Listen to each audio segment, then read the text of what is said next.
how the TikTok algorithm works. Subscribe to my channel if you've not done so already. This is based on my experience of using the platform for over 3-4 years now. First of all, the algorithm doesn't care about how many followers you've got, right? And it doesn't really care about how many views you've had in the past also. However, if you've got a reliable account and you show up regularly, just like other social media platforms, right?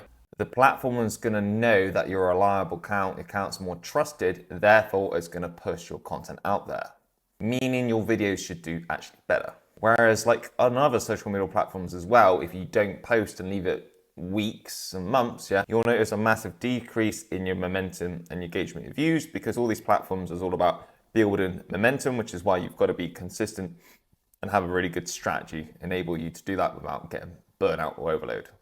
So with TikTok, there's different phases in the algorithm. The first phase of the algorithm, TikTok is going to test and push your content to a selected amount of people. Now this phase could be say like 200 to 800 to 1,000 people. And once initial engagement and once initial data has been collected by TikTok, okay, it will then decide if it's going to push it out to more people. This engagement is normally likes, comments, shares, and so on. But recently I've noticed your videos will do better if you actually get more followers from that post. So if you post something and you're getting people following you because of it, it's a sign to the algorithm that it's a good video, and then it starts pushing it to more people.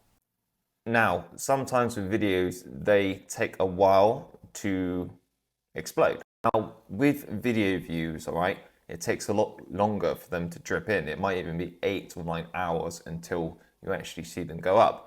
Then at a later date, they'll start to go up as well. And this is called a delayed explosion. So really, you should never delete any of your videos unless they're under, say, 100 views.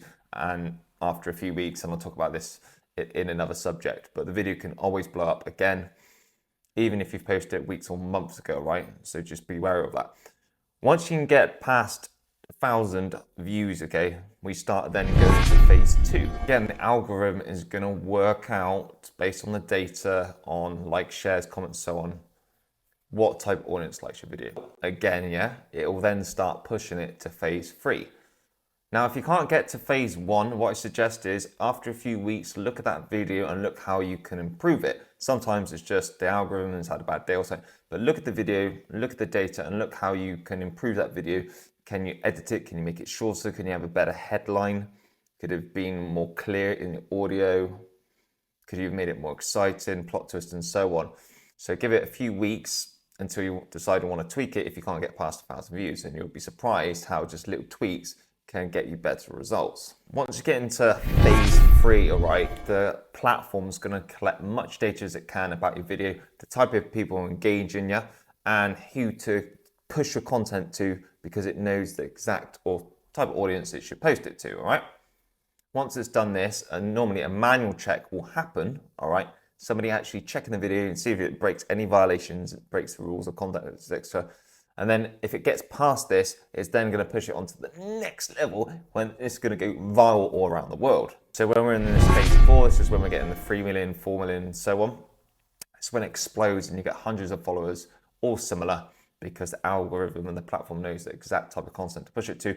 And even when you make future content, if the video goes viral, okay, it's going to start pushing to the exact same audience, which is why you've got to be consistent in the kind of content you're producing and its niche. The algorithm is always going to change because it wants people to stay on the platform, so just use this as a guide. You've got to remember the algorithm is not against you. It all depends on how much accurate data you can give it. And then once it knows this and the exact audience, which is best for you, it will help push your content out to the right people. Please make sure you like this video if you found it helpful. Ask any questions in the comments below, leave your thoughts, and subscribe to my channel if you've not done so already, and see you on the next one.